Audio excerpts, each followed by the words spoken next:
Hello, welcome guys. Welcome to our TechnoZone YouTube channel and new customization video. First of all আমাদেরকে চলে যেতে হবে এরকম customisation করতে গেলে এই দুটো উইজেটের আমাদের খুব প্রয়োজন হবে। আর এই দুটো উইজেট আমরা কিভাবে ক্রিয়েট করব তা দেখিয়ে দিচ্ছি। ফার্স্ট অফ অল আমাদেরকে KWGT নামের এই অ্যাপটি প্রয়োজন হবে।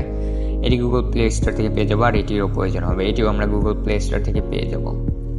আর আরও একটি অ্যাপের প্রয়োজন হবে, এটি হচ্ছে আইক্যানের যে অ্যাপ এটি আপনারা পেয়ে যাবেন হ্যাপি মোডের যে প্রিমিয়াম ভার্সন আছে সেখান থেকে, অথবা ক্রোম থেকে ওইটা আপনারা ইনস্টল করে নিতে পারেন। ওকে, এখন সিম্পলি আমি গ্যালারিতে চলে যাব। গ্যালারিতে যাওয়ার পর এখন আমাদের কি করতে হবে, এই গ্যালারি থেকে জাস্ট এরকম একটি ওয়ালপেপার আমাদের হোম স্ক্রিনে সেট আপ দিতে হবে।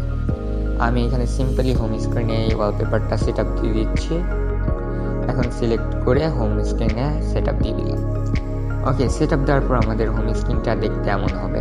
এখন আমাদের এরকমভাবে ট্যাব দিতে হবে। এইখানে KWGTর একটা হোম পেজ আমাদের অ্যাড করতে হবে, আর এখানে জাস্ট আমি এরকম একটি ক্লক উইজেট এখানে অ্যাড করে দিব। অ্যাড করে দেওয়ার পর এটি একটু বড় করে নিব। জাস্ট প্লাস এখানে ক্লিক করার পর মেমোতে ক্লিক করে দিলে এটা কিন্তু আমাদের এখানে সেভ হয়ে যাবে। ওকে, তো সেভ হয়ে যাওয়ার পর এখন আমি দেখতেছি যে এটা কি আসলে এখানে মানায় নাকি। ওকে, তো এটা উপরের দিকটা একটু বেশি মানাচ্ছে। এখন আমাদের ফোনের যে থিম অপশন আছে সেখানে চলে যেতে হবে। আমি থিমে চলে গেছি। এখন এই 3 ডট আইকনে ক্লিক করব। এখন থিমের অপশনটিতে ক্লিক করব। এখন যে আইকন প্যাকটি আছে সেই আইকন প্যাকে ক্লিক করব, এই লেখাটা।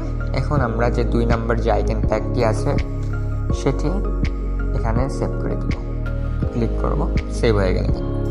দেখতেই পাচ্ছেন এখন আমাদের হোম স্ক্রিনের লুকটা কিন্তু অনেকটাই মিনিমাল